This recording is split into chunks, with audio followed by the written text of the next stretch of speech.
Welcome to Coruzant Technologies, home of the Digital Executive Podcast.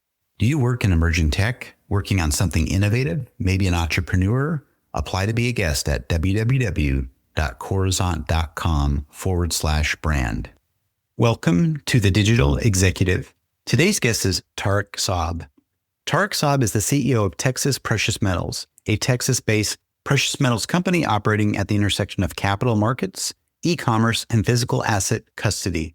Under his leadership, the company has grown into one of the fastest growing precious metal firms in the world and operates one of the largest precious metals depositories globally with more than 14 billion in holdings under custody. Saab is leading the launch of Yall Street Gold ETF and Yall Street Silver ETF, initiatives focused on US-domiciled assets, custody jurisdiction, and financial infrastructure rather than market speculation. Well, good afternoon, Tarek. Welcome to the show. Great to be with you. Awesome. I really appreciate you making the time. And what's nice is you're in the same time zone as me. Generally, I'm traversing all of North America or beyond 54 countries. So I'm just so glad we can make this work out today. And Tarek, if you don't mind, I'm going to jump right into your first question here. You founded Texas Precious Metals back in 2011 and since grown into one of the largest bullion dealers and depositories in the world, safeguarding billions in client holdings. Take us back to the beginning. What did you see in precious metals market in 2011 that convinced you to build this? And what were the pivotal moments that took the company from startup to custody of more than 14 billion in assets?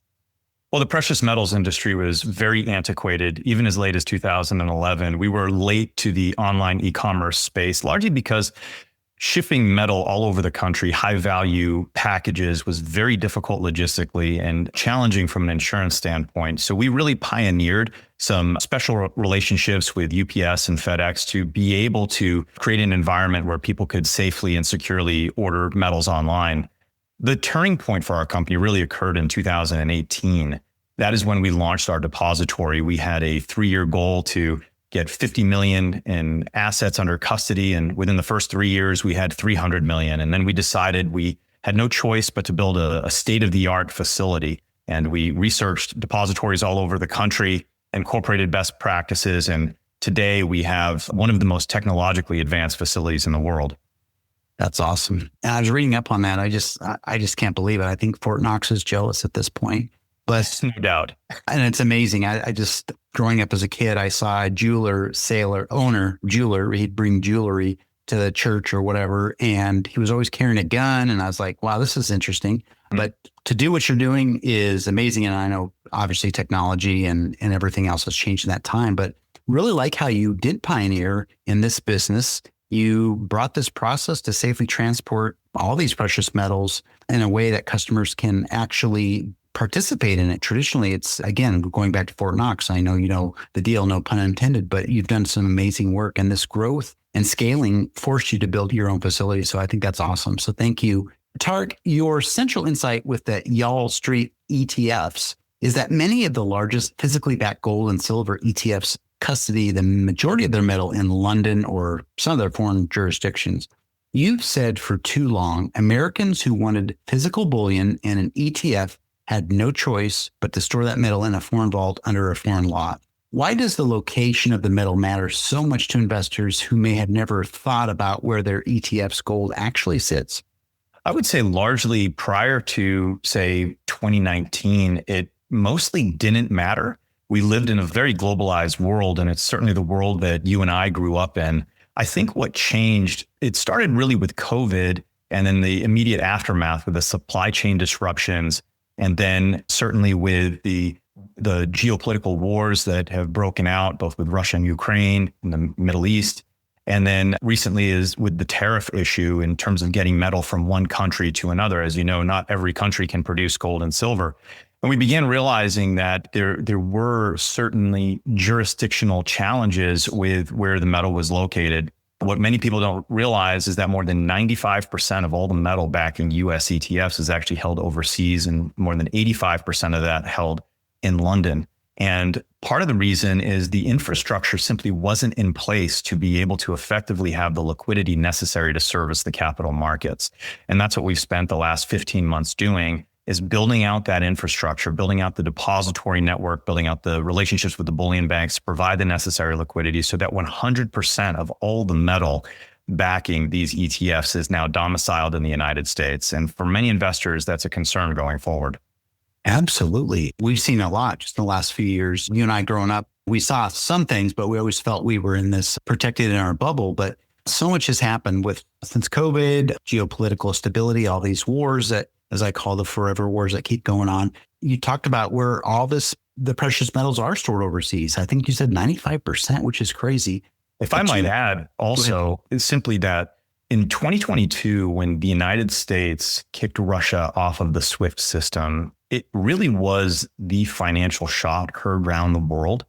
And it is the single event that precipitated an inordinate amount of central bank buying from countries around the world. It was the first time that countries really began seeing that the integrated US system was potentially going to change in the future. And that's why I say that the jurisdiction in our global markets today really matters more than it ever has. Absolutely. That was a big shift back then, obviously. And that was a shot heard around the world. I surprised nothing worse had happened at that point, because it's kind of like fighting words, as you understand. So I appreciate that. You've done a lot, really, again, to build this infrastructure out here. So I appreciate that. Tarek, your Texas depository is a 71,000 square foot facility, impressive, with all risk insurance underwritten by Lloyd's of London, and you allow independent auditors to examine the metal twice a year with published bar list investors can verify. In a world where trust in financial institutions is fragile, how important is that verifiability, and what does it take operationally to stand behind that level of transparency?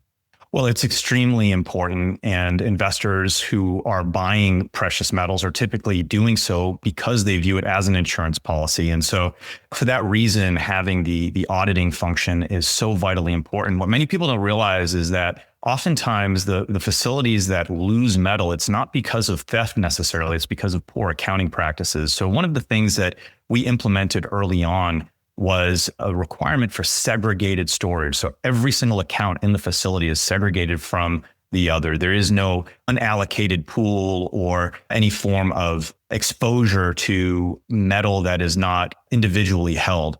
That's extremely important. Additionally, we have incorporated the latest technology in the marketplace to ensure that we have fast and accurate accounting measures. So we think of our facility almost like a sports stadium, where we know at any given time in what seat, in what row, in what location a particular bar is located in. All of these things are important. All of them build trust. We also have an 8-member SWAT team. We have motion sensors, facial recognition, fog detectors, like all kinds of high-tech sort of mission impossible security features that also make people feel secure that their metal is held in good hands. That's awesome. Don't tell Tom Cruise that. You might have him show up at your facility. That's impressive, really is. And I did kind of jokingly mention Fort Knox, but truly that is just amazing. And I had no idea until I did the research, and I took a point away that you just said, buyers, not necessarily, they need to understand that and feel that they have that some sort of insurance policy, that they know that that's actually physically there. Because you mentioned it wasn't really about so much the theft, is more about that accountability and verifiability. I think that's so important. And that's what really gives people a peace of mind. So thank you. Tarek, the last question of the day, let's wrap this up here with macroeconomic uncertainty, inflation concerns, and questions about foreign jurisdiction risk all converging. Where do you see demand for physical precious metals and domestic custody heading in the next, let's say, 5-10 years? And what role do you want Texas precious metals and Yall Street to play in reshaping how Americans hold hard assets?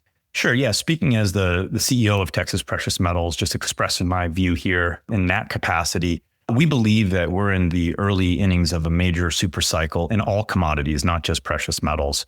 Part of that is just the overall demand for base metals and the growth that we're seeing in AI, et cetera. But also we believe that the financial world is changing and the demand for physical metals is growing dramatically. That wasn't the case from 2011 to 2021. We were in largely a bear market.